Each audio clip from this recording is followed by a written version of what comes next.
Hello everyone, I'm Bukenya from Uganda, currently studying Bachelor of Pharmacy at the School of Pharmaceutical Sciences and Pharmacy at Hokkaido University. So I started looking out for opportunities and I mostly focused on USA, Japan and Switzerland because the above three were the biggest players in the drug manufacturing industry at the time. Actually, even up to today, the situation hasn't changed a lot. The reason why I chose Japan was because relative to other countries, it was much safer. The cost of living was much cheaper, and also the industry. If you look at the size of the industry relative to the population, Japan was performing better than other countries. Also, given the longer life expectancy of the country, I thought if you want to study health studies, this might be the best place to go to. In real terms, the only challenge I had was my language skills. I came to Japan when I couldn't even write my own name in Japanese, so I really had to depend on others for the first few months.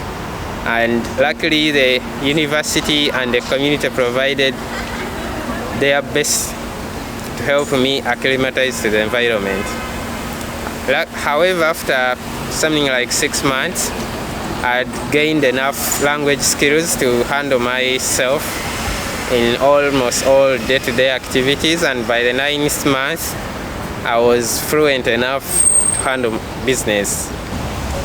Well, before coming to Japan, mostly I had known Japan as the home of Toyota, and so I expected everyone to be having a car. But when I came here, I realized that actually most people use bicycles and they depend on the efficient public transport system of trains, buses and cheap air transport to move within the boundaries. In Japan, every individual, whether small or big, young or old, is expected to be accountable to himself and to the community. And the best thing about it is that it's not after being policed by someone, but that sense of accountability is within everyone itself.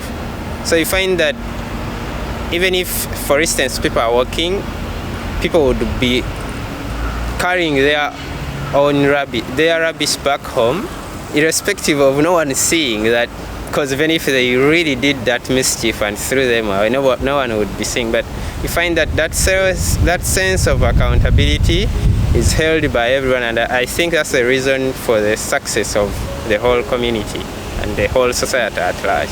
After school, we had enough time to interact with Japanese students and also to interact with fellow international students, and that helped us to build our language skills, given that we could freely express ourselves, even though we really could make so many mistakes here and there. But in the long run, it helped us to learn. Once I finish my PhD, I intend to join the industry for something like 10 to 15 years to get a hands-on experience on the operations of the drug industry, and thereafter I intend to go back home and carry the skills that I've learned here and help to spur growth in our local pharmaceutical industry. Japan is, first of all, is a big economic power, and that means that you will have an opportunity to link Japan and your home country. Now, for the case of African students, currently the trade relations between Japan and Africa are not so deep, and that means that you have a big role as an ambassador of your country to Japan, but also an ambassador of Japan back to your country. Deepening economic ties, I think that will help spur growth within Africa. And secondly, you have access to everything you would need to conduct your research. For those of you who are worried about the language skills, I'm sure when you come here and be immersed, after a year or so, you'll be great at Japanese. But even those who can't manage Japanese, there are courses even at Hokkaido University that are instructed in English. and they cover sciences, natural sciences, engineering, so there is no excuse for you for not pursuing your goal.